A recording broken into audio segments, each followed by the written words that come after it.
tumia nafasi yako, tenda mema kama utakavyo kutendewa. Tuombe. Tunakushukuru Mungu kwa ulinzi wako na upendo wako. Zungumza nasi masaa haya, nitumie tu kama kipaza sauti, maneno yakatoke katika kiti chako cha enzi. Ninaomba haya yote katika jina la Bwana wetu Yesu Kristo, amina. Amen. Bwana ni mwema na wakati wote, haiishi mpaka iishi. Umeona? Nitakuwa kama nafundisha, lakini ndio ubiri lenyewe. Haiishi mpaka, ndio somo la leo. Na tutajikita katika kitabu cha Mwanzo 32 na ule mstari wa 26.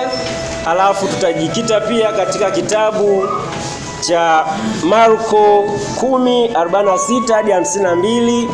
Na mwisho tutamalizia Wagalatia 6 mstari wa 9. Simeandika yote? Bado? Basi nitakuwa nayarudia. Mwanzo 32 na ule mstari wa 26. Katika fungu hili tunaona kisa cha Yakobo. Natumaini wengi tunamfahamu Yakobo, aidha kwa kumsikia au kwa kusoma katika Biblia. Yakobo alikuwa na historia mbaya sana. Jina lake tu lilikuwa likimaanisha nini? Muongo, si ndio? Alikuwa muongo. Na tunaona uongo wake wa kwanza, anadanganya yeye ni mzaliwa wa kwanza, na wakati sio mzaliwa wa kwanza. Anachukua mibaraka ya kaka yake, lakini anaenda na yeye anadanganywa. Malipo ni hapa hapa, tunasema Waswahili, si ndio? Anadanganywa, anampenda mke anayeitwa Raheli, si ndio? Au Recho, anapewa Lea. Kwa hiyo hayo yote sitataka kuyazungumzia. Ninachotaka kuzungumzia ni wakati sasa anaanza kujitambua yeye ni nani, na ndipo anatamani kurudi nyumbani. Kumbuka, nyumbani amekwisha kuharibu, amedanganya, amechukua mibaraka ya nani? Ya Esau. Ndipo anafika njiani, anaagiza watu waende wakaandae mazingira ili wasome, waangalie Esau atanipokeaje. Anatuma kule wajumbe, wanaenda wanapeleka ujumbe, lakini wanarudi wanampa majibu, bado haamini. Anaona ya kwamba bado anataka kulinda maisha yake. Ndipo anaamua kuwagawanya watu aliokuwa nao katika makundi mawili. Anasema, sasa ninyi kundi la kwanza mtatangulia na hizi zawadi. Akiwapokea vizuri, mwambie niko nyuma yenu. Mkiuawa, sisi tutapata nafasi ya kuchomoka. Hayo yote zilikuwa ni mbinu za nani? Za Yakobo. Lakini maisha ya chuo ni uwanja ambao una changamoto nyingi, una mafanikio mengi, lakini pia ni uwanja ambao tunapitia katika dhahama mbalimbali.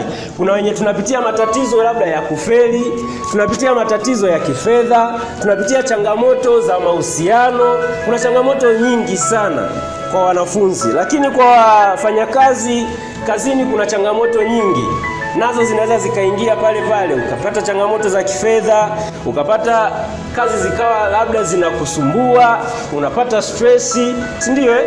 Lakini yote hayo, kwa nini ninasema haiishi mpaka iishe? Kisa cha Yakobo katika Mwanzo 32:24 hadi 28 nitakitumia kitukumbushe. Wachezaji wa mpira wanalifahamu hili. Yaani mpira hauishi mpaka filimbi ilie. Hata kama unaambiwa bado sekunde 30, mtu yuko tayari kupambania aende golini kwa nani? Kwa adui. Hayo ndio maisha ambayo tunatakiwa tuishi. Tunasemaga kaba mpaka nini? Penati, si ndio?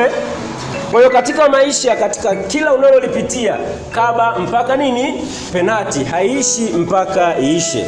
Katika kisa cha Yakobo, ndiyo alikuwa na historia mbaya. Historia yake ya nyuma haikumsababisha yeye kuonekana mwenye mibaraka hadi anapewa urithi wa makabila 12. Lakini kwa nini ilikuwa hivyo? Ni kwa sababu aling'ang'ania mibaraka hiyo. Ilikuwa ni usiku ambao akaona, hapa naona kama kuna uwepo wa Mungu hivi, akapambana mpaka asubuhi. Natumaini hicho kisa tunakifahamu. Sasa kule kupambana kwa Yakobo kwa ajili ya kutaka kubarikiwa, ndiko kunatakiwa kuwa maisha yetu leo. Unapokuwa una jambo unataka kulifanya, hakikisha umepambana kwa nguvu zako zote kuhakikisha unalipata hilo jambo. Ikiwa ni mwanafunzi, kama ni mtihani unahitaji kufaulu, pambana kusoma. sikiliza mwalimu, soma kwa bidii, tafuta material mbalimbali, soma, yani soma mpaka ifike wakati hata ukifeli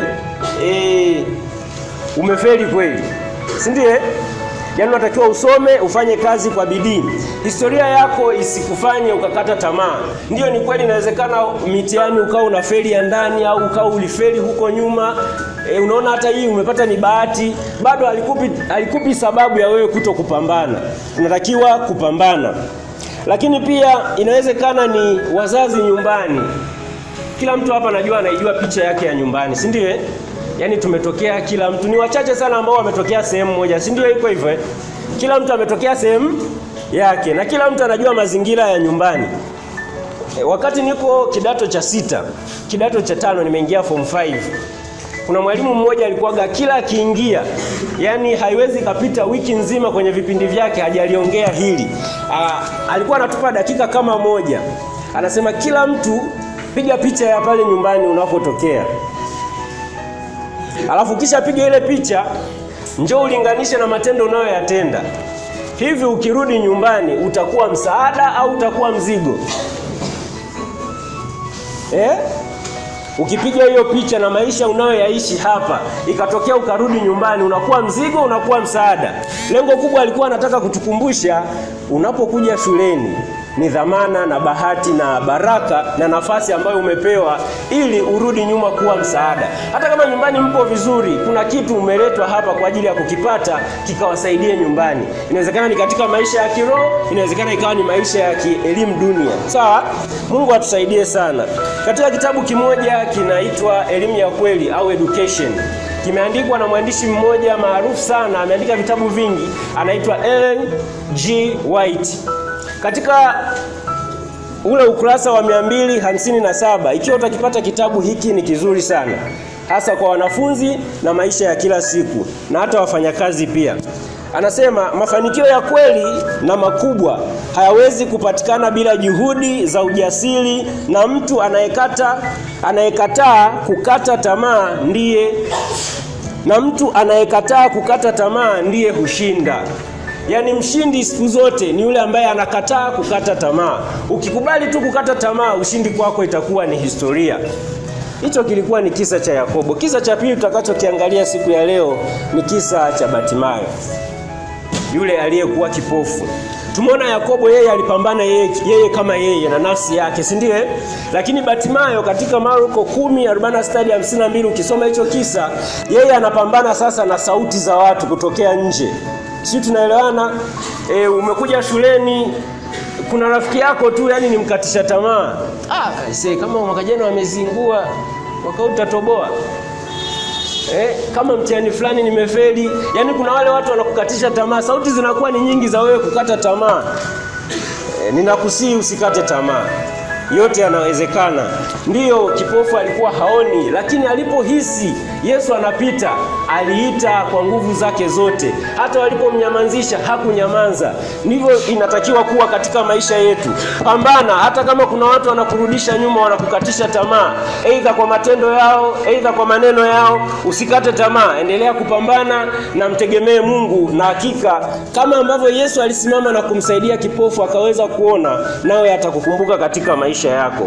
Umepata nafasi ya kusoma hapa. Wapo wengi walikuwa wanastahili sana kuja hapa chuoni, lakini hawakupata hiyo nafasi.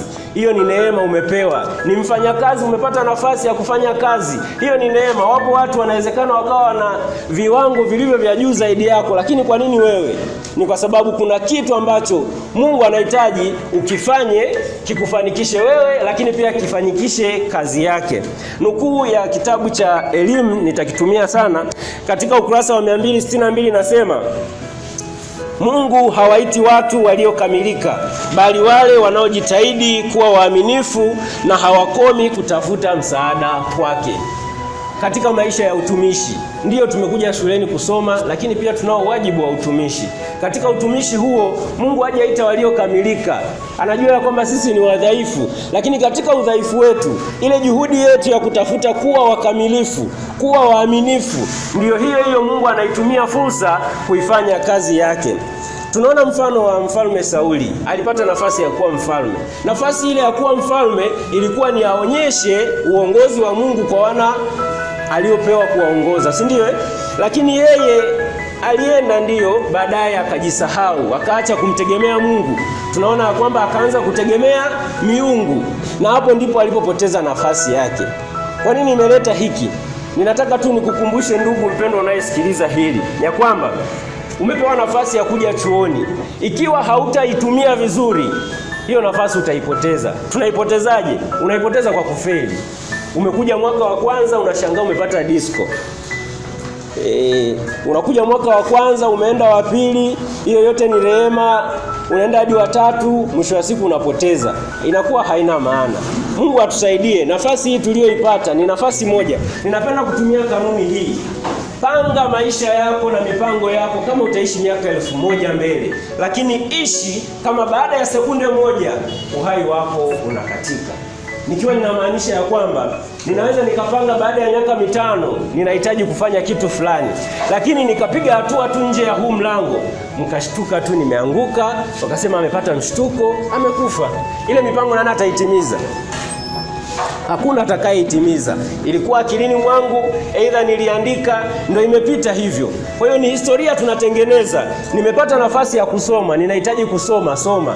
Nimepata nafasi ya kumsaidia mtu, ninaona kabisa mtu ana shida, na ile shida yake nina uwezo wa kumsaidia, msaidie sasa, usisubiri baadaye.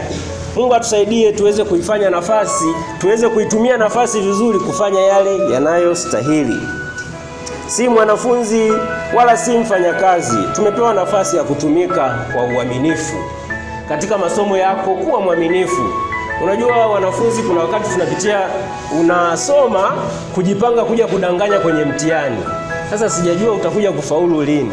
Kwa sababu mimi naamini ukisema upange mbinu za kudanganya, ni kama unapanga mbinu za kwenda kumsimamia msimamizi kwenye mtihani. Si unanielewa? Kwa sababu nikiwa nimeenda na kitu, macho yangu na akili yangu haita focus kwenye mtihani. Nitakuwa na focus msimamizi ananiona.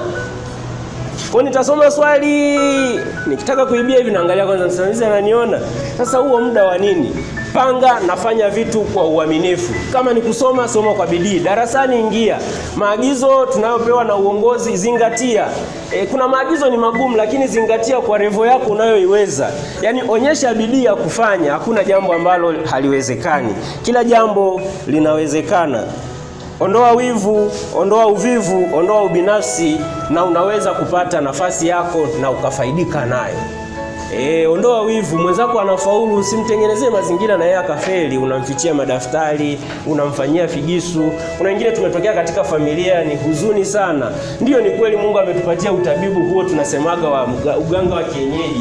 Unaona mwenzako anafaulu, unapiga simu nyumbani, bibi kuna mtu hapa. Unaona mtu anafaulu, unamtengenezea mazingira, sio vizuri. Mtu anapofaulu mpongeze na tafuta njia, ongea naye akusaidie na wewe muweze kuinuka. Hakikisha unaondoa wivu katika maisha yako ya kila siku, lakini ondoa uvivu. Yaani wewe kulala kupo, na kulala ni kuzuri sana, na hakuna mwanafunzi asiyependa kulala. Lakini jitahidi, fanya bidii. Kama ni muda wa kusoma, pangilia ratiba yako. Usitumie muda mwingi kwenye vitu ambavyo havina umuhimu, ikafika kipindi cha mitihani ndio unakosa usingizi. Kitendo cha kukosa usingizi na ukaingia kwenye mtihani, unajiandaa kufeli, kwa sababu akili yako imetunza temporary. Yaani kiasi kwamba ukichanganya tu kidogo na swali moja, yale yote tunasemaga yana evaporate. Wewe fanya jaribio hilo. Usiku usilale, soma hadi asubuhi, afu ingia kwenye mtihani, uanze na swali ambalo hujalisoma jana. Utaona kitakachoendelea. Kwa Mungu atusaidie. Kwa hii nafasi tuliyoipewa tuitumie vizuri sana. Lakini ondoa ubinafsi. Kama kuna kitu unaona kabisa mwenzako ana shida sehemu fulani, unaona kabisa mwenzako hili somo mbona anafeli sana na wewe unafaulu, chukua wewe hatua, sio lazima akufuate. Wewe nenda katika miguu yake, msaidie. Kuna wengine ndio watakubeza, wataona huyu jamaa anajiona, kwani yeye nani, anajikuta. Hayo maneno utakutana nao sana, lakini fanya sehemu yako. Sawa? Na Mungu atakusaidia, kwa sababu atabaki baadaye anakumbuka usipende kutumia katika maisha yako ningejua. Hilo ni neno baya. Kulikwepa hilo, Mungu atusaidie tutumie nafasi tulizopewa. Katika kitabu cha Elimu ya Kweli ukurasa wa 57 inasema, Mungu humpa kila mtu nafasi ya kuonyesha tabia njema, lakini kama nafasi hizo zitapuuzwa, nguvu za Roho hushuka na mtu kupoteza uwezo wa kupokea baraka. Umepewa nafasi ya kusoma, hujasoma, nafasi ya kufaulu lazima itashuka na utapoteza hiyo nafasi. Umepewa nafasi ya kumtendea mtu wema. Ninaomba niliseme hili, kila mtu hapa ametokea mahali tofauti tofauti. Kitendo cha kuja pamoja hapa, hakuna aliyekuja kwa bahati mbaya. Liamini hilo siku zote na litakusaidia. Nikiwa na maanisha ya kwamba kuna jambo ambalo wewe unatakiwa kulifanya hapa. Ikiwa hautalifanya, hata kuja kwako hapa kutakuwa hakuna maana. Inawezekana kuna mtu akaja hapa, lengo lake ilikuwa tu ni mtu mmoja asikie akimwambia Mungu anakupenda. Kuna mtu alikuja hapa tu, ni amwambie tu mtu usikate tamaa, maana ni mtu ambaye amekata tamaa. Lakini nani amwambie? Ni wewe uliyekuja hapa, umwambie mwenzako tu usikate tamaa. Hilo neno tu. Kwa hiyo tujifunze kutenda wema angali tuna nafasi. Ndipo Wagalatia 6:9 inasema tuzidi kutenda wema. Ukiisoma hilo, si ndio? Tufanye mema. Ewe mfanyakazi, ewe mwanafunzi, tumia nafasi yako, tenda mema kama utakavyo kutendewa. Sometimes tumia kanuni hii. Kile unachotaka kutenda, jiulize, ikiwa nikatendewa mimi nitajisikiaje? Hilo litakusaidia katika kutenda yaliyo mema. Lakini pambania baraka zako kwa kuwa na bidii, kwa kuomba, kwa kusoma na kwa kuwafariji wengine na kwa kuwasaidia wengine. Tunapokuwa tunaomba hapa kila siku, ni sisi kupeleka mahitaji yetu kwa Mungu. Lakini tunapokuwa tunasikiliza Biblia inasemaje, tunasikiliza sauti ya Mungu. Kwa hiyo kama ambavyo tunataka Mungu atusikie, na sisi basi tusikilize maagizo yake. Kwa hiyo katika kile tunaloambiwa tusifanye. Kile tunaloambiwa tufanye, tunatakiwa tufanye kwa bidii zote. Una changamoto yoyote, mshirikishe Mungu. Na Mungu atakupa mtu sahihi ambaye kupitia yeye ni baraka yake itashuka kwako. Kwa hiyo ndipo tunakuja, hakikisha unatenda mema. Kuna mtu maombi yake hayajibiwi kwa sababu mimi sijatenda wema. Si mnanielewa? Kwa hiyo Mungu atusaidie tuweze kutenda wema. Hata kama unaona ujibiwi maombi yako, wewe endelea kuomba. Maombi kujibiwa, tena Mungu hajawahi kuchelewa wala huwa hawahi kujibu kwa wakati ulio sahihi. Usipoteze nafasi uliopewa ya kusoma, kutumika au kuhudumia wengine. Kwa mambo madogo madogo haya ndipo hutupima Mungu na kutupatia yaliyo makubwa, yale tunayoyatamani. Mungu anataka utumie nafasi yako kama baraka na si kama kikwazo. Usikae sehemu ukawa kikwazo kwa watu. Hakikisha watu wanamshuhudia na wanamshukuru Mungu kwa kukutana na wewe katika maisha yao. Mungu atusaidie, na huu ndo mwisho wa somo la siku ya leo. Tuombe. Asante Mungu kwa kuzungumza nasi maneno haya. Haiishi mpaka iishe. Tunaomba ukatupatie ujasiri wa kupambana katika shughuli za kila siku. Tunaamini utakuwa nasi katika jina la Bwana wetu Yesu Kristo. Amina.